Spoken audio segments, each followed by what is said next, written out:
এই পর্যায়ে আপনাদের সামনে গুরুত্বপূর্ণ নসিহত পেশ করবেন বাহাদুরপুর কেন্দ্রীয় জামে মসজিদের সম্মানিত ইমাম ও খতিব হযরত মাওলানা মুফতি আবু সালেহ আনোয়ারী সাহেব।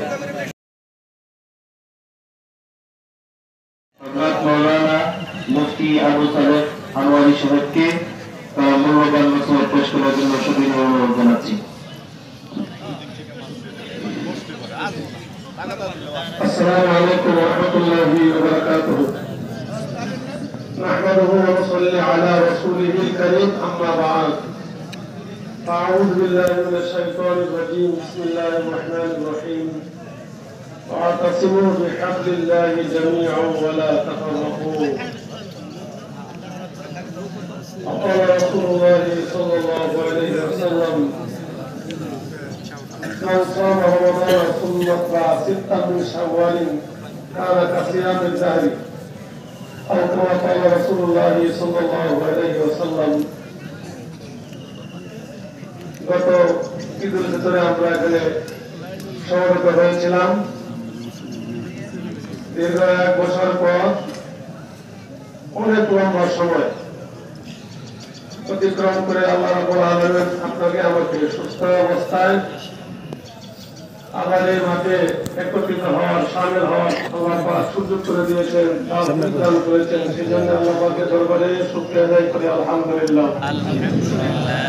এই দীর্ঘ 1 বছর সময়ের মধ্যে যারা দুনিয়া থেকে চলে গেছে তারা চিরদিনের জন্য চলে গেছে। তারা আর দুনিয়াতে আসবে না, এই মাঠে কোনোদিন আসবে না।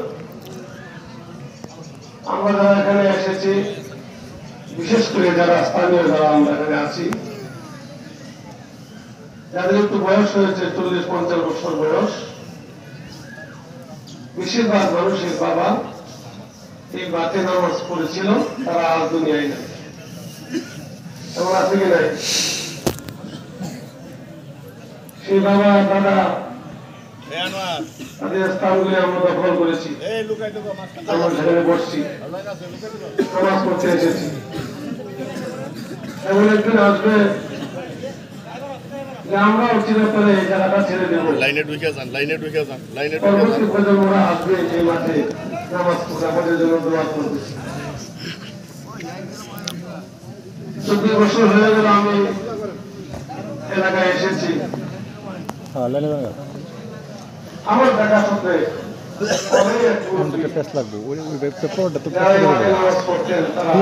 একটা দুইটা তিনটে শেষ, এই মাঝখান থেকে 2 কোটির মাঝখান 3টে সামনে পিছনে অনেক মুরব্বী এখান থেকে চলে গেছে, চিরবিদায় নিয়ে চলে গেছে। ওই পেস থেকে যাবো মাঝখানে। আজকে যেমন এই আনন্দ, এই আত্মস্বজনের বিরহ কথা অনেকের মন দুঃখে দুঃখে কান্দে। একসময় দেখা গেছে বাবার জন্য লুঙ্গি কিনেছি, মার জন্য কাপড় কিনেছি। সেই সন্তান তো আমি এখনো আছি। সন্তানের জন্য কিনি, কিন্তু বাবার জন্য কিনতে পারি না। আমার লুঙ্গিতে খুব খুশি হয়েছেন, মা শাড়িতে খুব খুশি হয়েছেন, অন্তর থেকে দোয়া দিতেন, সেটা অনেকে এখন শেষ হয়ে গেছে।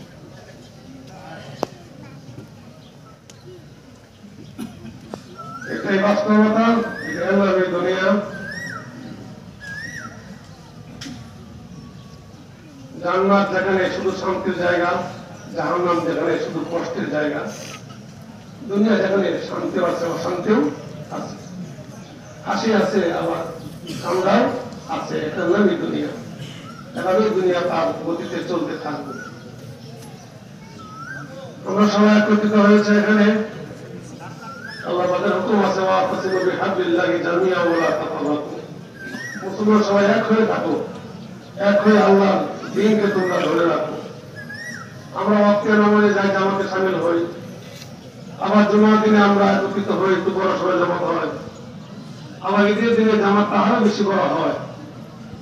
এর দ্বারাই মুসলমানদের ঐক্যতা দেখা যায়। ঐক্যের কথাই আল্লাহ পাক বলছেন। আর মুসলমানদের সেই শব্দের বিরুদ্ধে দেখানোর জন্য তাদের আশাবাদ আছে। আমরা মুসলমান যে এক, এটাকে এই ঈদের নামাজে এটা ফুটে উঠে যে আমরা মুসলমান সব এক এক আছি। আমরা 10 মাস সন্তান, কিন্তু নামাজের বেলা দিনের বেলা সবাই এক। কি বলেন? সবাই আমরা দিনের বেলা এক আছি। এটাও ঈদের নামাজে প্রকাশ করা। 1 মাস চলে গেল, আমাদের হায়াত থেকে 1 মাস সময় চলে গেল। যে রমজান চলে গেছে সেটা আর সামনে আসবে না, ভাগ্যে তাদের নতুনটা আসবে। 1 মাসে আমাদের প্রশিক্ষণ হয়ে গেছে, আমাদের প্রশিক্ষণ আমরা দিয়েছি, অনেক লম্বা সময় সমাজে দিয়েছি, এবং কষ্টের বুকা থাকার যে প্রশিক্ষণ সেটা হয়ে গেছে, যে আমরা দীর্ঘ 14 ঘন্টা 13 ঘন্টা উপবাস থাকতে পারি, এটাও পরীক্ষা হয়ে গেছে। তো কষ্ট সবকিছু পরীক্ষা হয়ে গেছে। এই কষ্ট কেন? আমার সুস্থতার জন্য, আমার সুস্থতার জন্য।